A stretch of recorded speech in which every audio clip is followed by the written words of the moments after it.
Apple TV Plus's hit show, The Buccaneers, is back for its hotly anticipated second series. To tell us all about it is one of the stars of the show, Hollywood actress Christina Hendricks. Lovely to see you. Nice to see you. It is just as Kat described it. It's dashing, it's bodice ripping, it's sumptuous, sexy, juicy. I can't think what attracted you to this role, Christina. Well, all of those adjectives.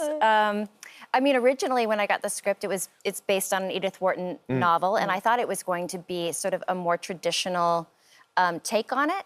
And when I signed up for it, I just thought, oh, what a fun character. She's quite silly, and I thought I could have a lot of fun with her. And then I was sort of packing my bags, and so that's when we have the dance number with the sort of hip-hop thing, and I was like, oh, I think I need to make a phone call, make sure I'm in the right show.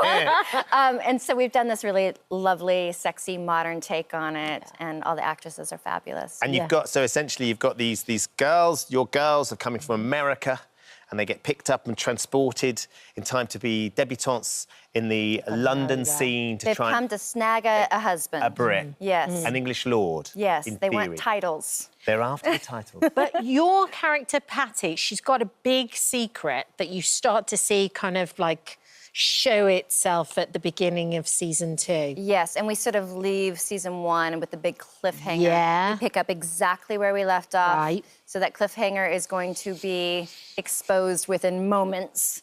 And of course, we bring in Leighton Meester, who we're going to reveal. Everyone already knows this. So we're going to reveal that she is Nan's biological mother, and she's fabulous. And we were excited to bring her in, and, you know, scandal, scandal, scandal. I mean, what a cataclysmic climax of worlds. Like, literally, Joan meets Gossip Girl. I thought it was quite clever. It's really smart. No? Yeah.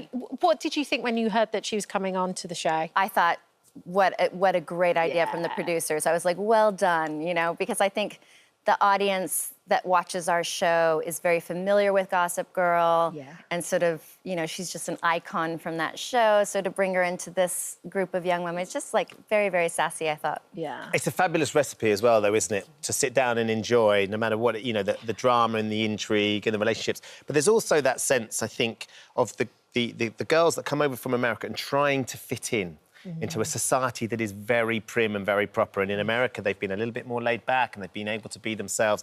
And I think you've said in the past that you kind of identify a little bit with that because sort of going through your teenage years, you didn't necessarily fit into the world that was around you. I didn't. And I have to say, you know, there's these moments of Patty in a carriage looking out the window and seeing England for the first time and this sense of wonderment in her. And I was like, that's exactly how I felt when I first came to London. It was just taking it all in and the beauty of it and the history of it. So it was very easy for me to remember that memory as I was playing Patty. So you might be watching it and thinking, oh, Christina's actually really enamored. But even growing up, it's so funny because we've known each other for quite a while, and you always strike me as someone who's so confident and so comfortable in their own skin. It was always a joy whenever I'd see you somewhere, I'd be like, yes, this is going to be good. We're going to have some fun. But it wasn't always that way for you, actually. No, and I'm faking it, Kat. but I was always happy to see you two. We always were drawn to each other. Yeah. But, you know, I mean, I still sort of get sort of a social anxiety when you go to these Hollywood events and you're supposed to be sort of on and you're supposed to be confident. And you know, I have to say at the end of the night, I'm a little... Pooped. Yeah, a little exhausted, but hopefully I'm learning my way over the years. There was an extraordinary event, one of your first baptisms of fire, I would say, literally, was Madonna's 40th birthday, Christina. You got invited to. Tell us about that. Well, I wasn't really invited. My boyfriend at the time had done a play with her in London, and they had become friends. And so we went back to California, and she invited him to her 40th birthday party, and I got to go, and it was like the biggest night of my life. It still probably is the biggest night of my life to be at Madonna's home. She probably has no idea I was there. But it was incredibly exciting. She got up and gave a toast, and I was just like, you know, my hero, watching my hero. It was very, very cool. And there was a dance floor with fish in it?